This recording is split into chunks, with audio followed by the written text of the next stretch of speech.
Greetings, ladies and gentlemen. EQA Nostalgia here, and today I want to talk to you guys about the Grand Theft Auto series. So, the main focus of this video is going to be on the earlier Grand Theft Auto games, the nostalgic games, in the way I perceived them. But yeah, I just wanted to let everybody know right away that this isn't going to be one of those documentaries that talks about the history of the series. There's plenty of those on YouTube. I highly recommend that you watch them because they're awesome. But yeah, that's not what I'm going to be doing here today. So I guess I will begin with Grand Theft Auto 1 since that is the most logical place to start. A lot of people started with Grand Theft Auto 3, but not me. I started with the first one, and yes, I brag about that shit. Because I was there for the beginning. Haha, super awesome.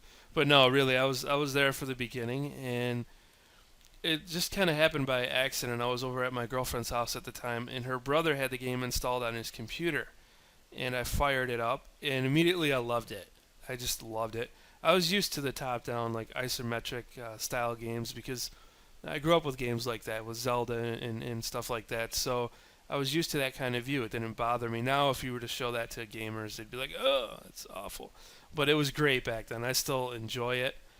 But yeah, I just it pulled me in the way the cops would chase you. You know, you'd run people over and get in trouble. Hop out of your car and you look like this little stick guy. He could shoot at people. He could just cause a considerable amount of chaos. I don't think there was really anything out at the time that was that mature. So even back then, they were pushing the boundaries with Grand Theft Auto. Now I don't believe that Rockstar owned it back then. I think it was Take Two Interactive. I could be mistaken. Like I said, this isn't going to be really a good historical documentation on this series, but nevertheless, Rockstar did not own it at the time. And I do know that the police chasing you and slamming into you, that was actually a bug. And it was a bug in the programming, and they decided to keep it and roll with that because it was so entertaining. And I remember doing drug deals and stuff like that. So right away, I liked the game. I went out and I got it for PlayStation 1 since I didn't have a computer back then. And I believe it came in like a bundle of like three CDs that had Grand Theft Auto 1. I don't know if there was three CDs, but it was like a bundle pack. Grand Theft Auto 1 and 2 were included, and also London 1969 was included. And I didn't really play that much. As a matter of fact, I didn't really focus on 2 that much either. I just focused on Grand Theft Auto 1. I don't even think I ended up beating the games because they were pretty hard.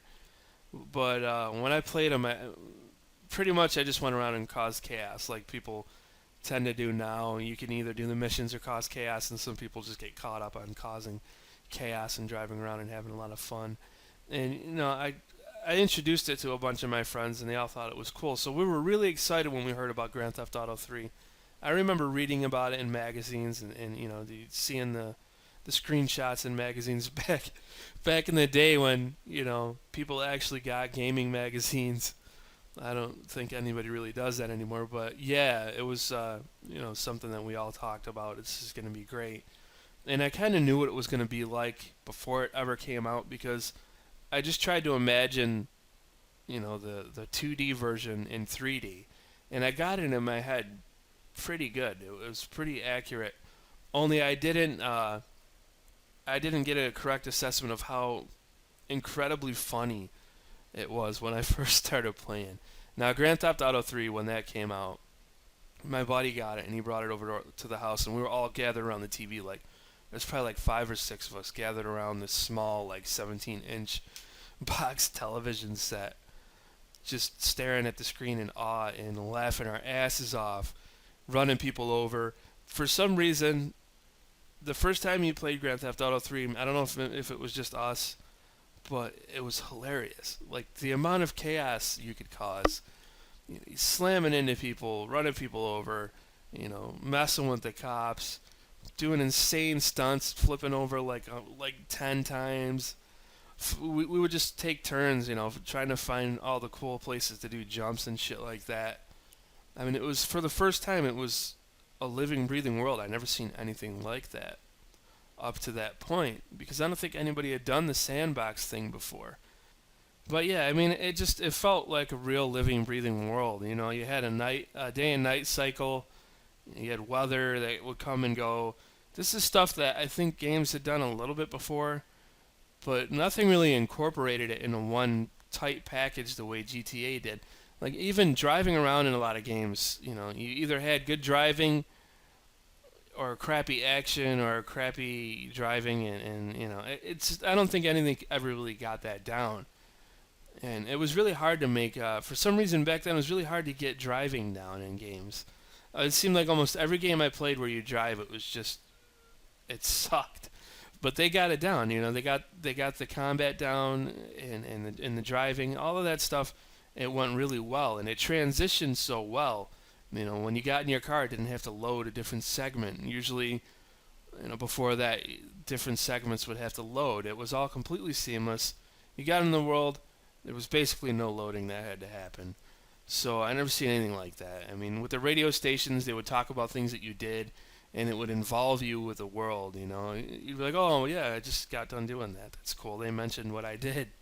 The radio stations were very interesting. The music rocked. I loved the radio stations in 3, even more so in Vice City.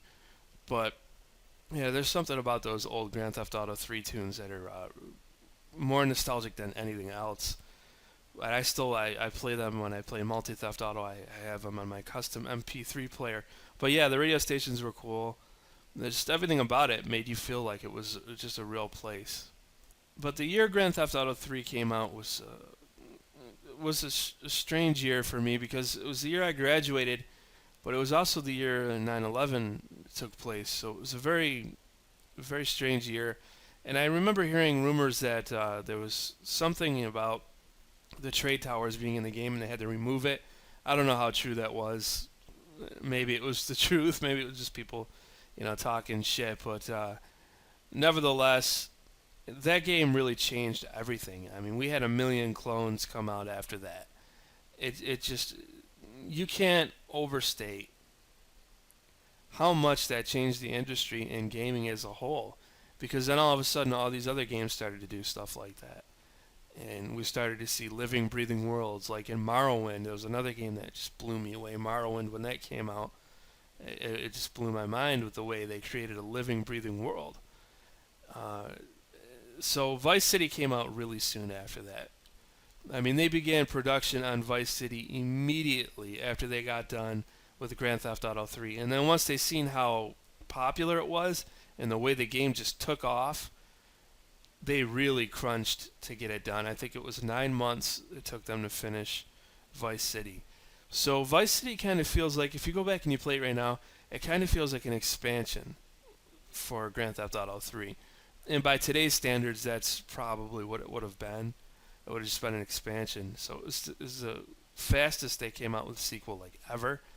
I think after Vice City, it took a few years for San Andreas. And you can tell a major difference from Grand Theft Auto 3 Vice City to San Andreas. Is a big difference. They added so much more to San Andreas, but I'll get into that in a minute. Now, one of the biggest things about Vice City was the story for me.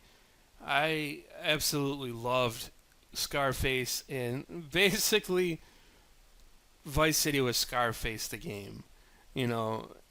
That's what it was. And one of the things that I always liked about Grand Theft Auto anyways is that it had the whole, those guys watched The Godfather. They watched Scarface, Reservoir Dogs. They watched all those awesome Quentin Tarantino movies and all the mafia flicks, all the shit that guys just love. So it was a game that was just made for guys that love that kind of stuff. Not to exclude women, but it was very much like a guy flick.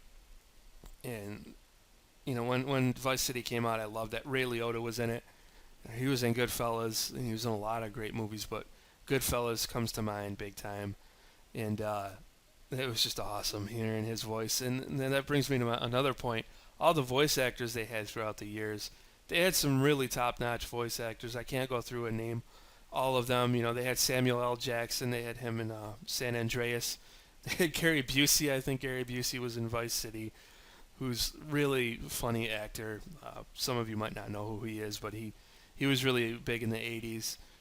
Really funny guy. They had a lot of great voice talent. The voice acting was top-notch in all of the Grand Theft Auto games. But for some reason, I think Vice City just really nailed that. They had the story down. And it felt to me like it was a mix between like Scarface and Carlito's Way, which is another great movie that Al Pacino starred in. If you haven't seen that, highly recommend it, especially if you're a Scarface fan. But yeah, Vice City. It seemed like it was a bit smaller, but I liked the city more because I don't know. It seemed like it was easier to get around, and you had the whole love fist thing and the candy sucks thing going on, and I just absolutely I can't I can't stress how much I loved the story. And you could actually fly in the game. It was a little wonky at the time, especially now that I'm going through everything now and I'm playing it on PC. I got all the games on PC, and I'm trying to fly, and it's just way different from San Andreas. Because as many of you know, I play Multi Theft Auto, and that's based on San Andreas, so it's different.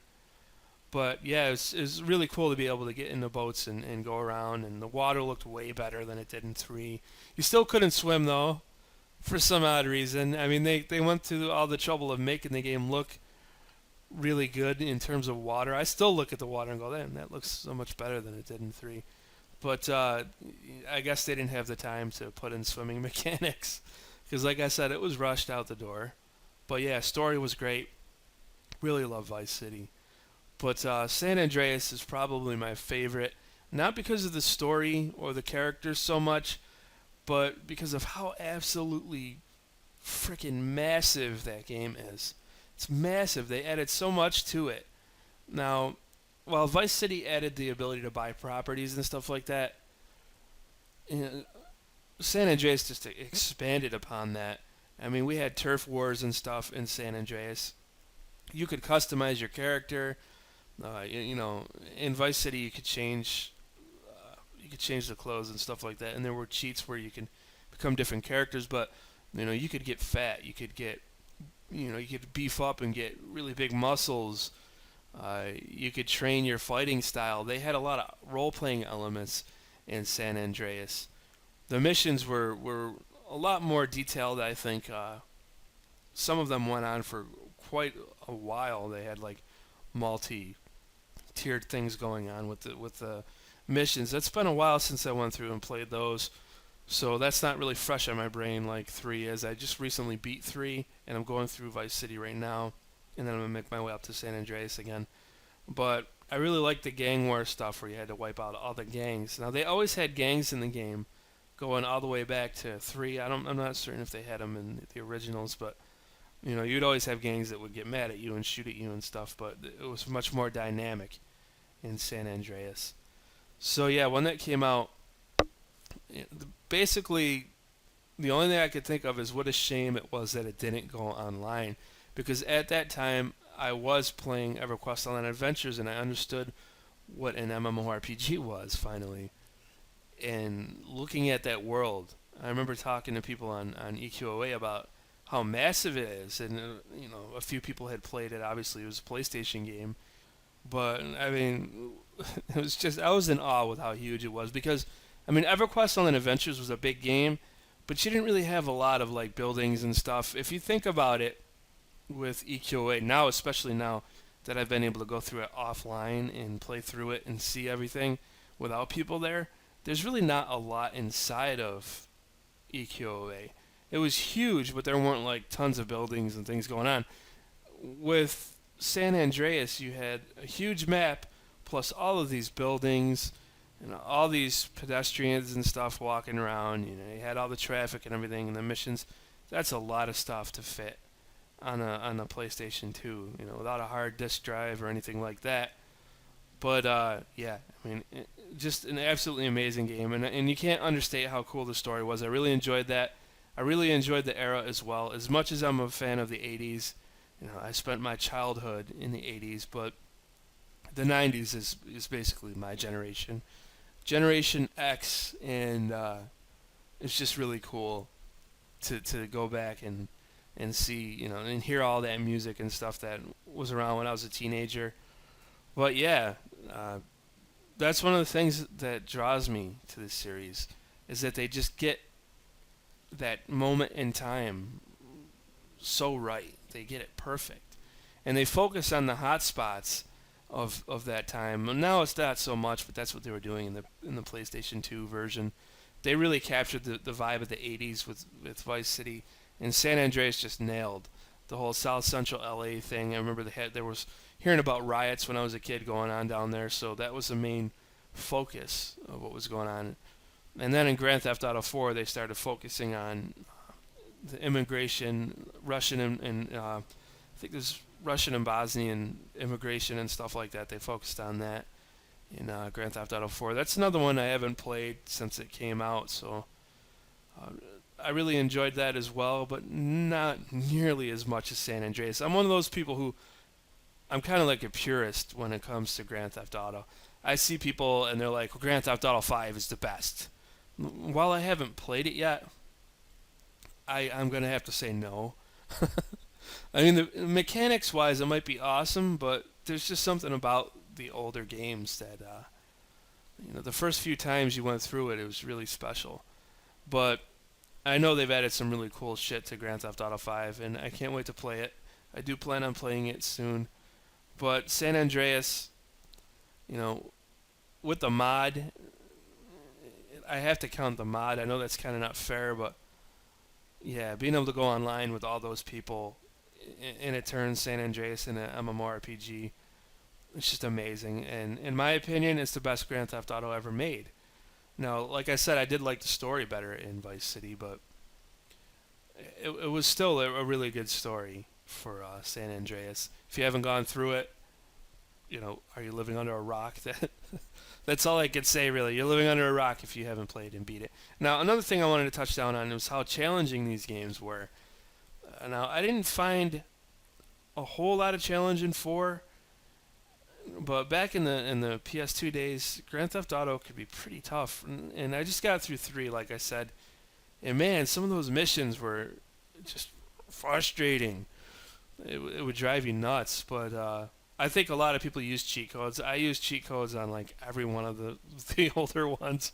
The only game I didn't use cheat codes on was Grand Theft Auto 4, and I'm probably not going to use them in 5 because they've been made easier. At least I think they have been. The controlling with the vehicles in 4 kind of threw me off because they were going more for a realistic thing, and it was more arcade-ish. I don't even know if those are words, but whatever. They were more arcade-ish in the older games. I really enjoyed that.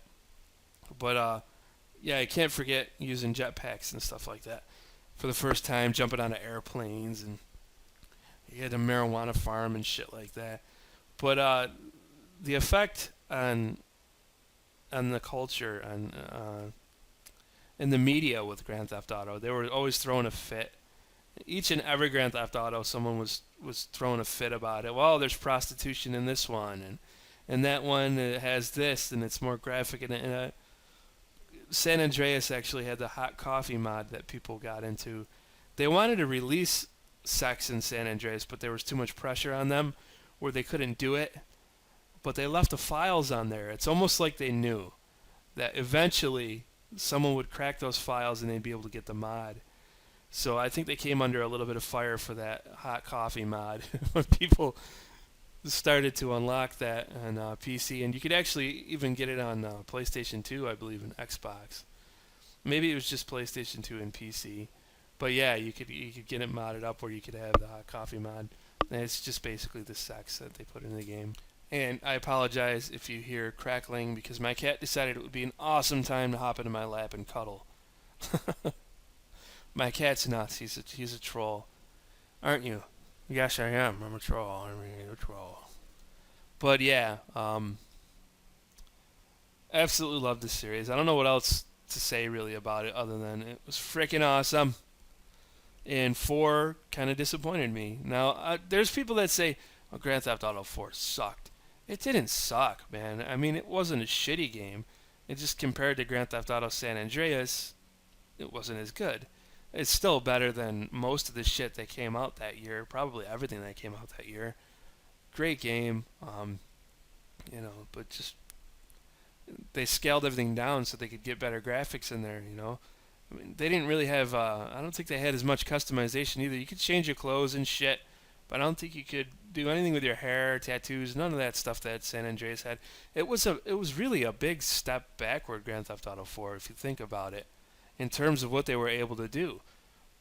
And now, because of the graphics in the way that really stressed the system, they couldn't really do anything. They had created their own engine, Rage, the Rockstar something engine or other. Before that, on PS2, they did not have their own engine. They were using an engine that many other games had used, but it didn't really matter because they completely perfected it.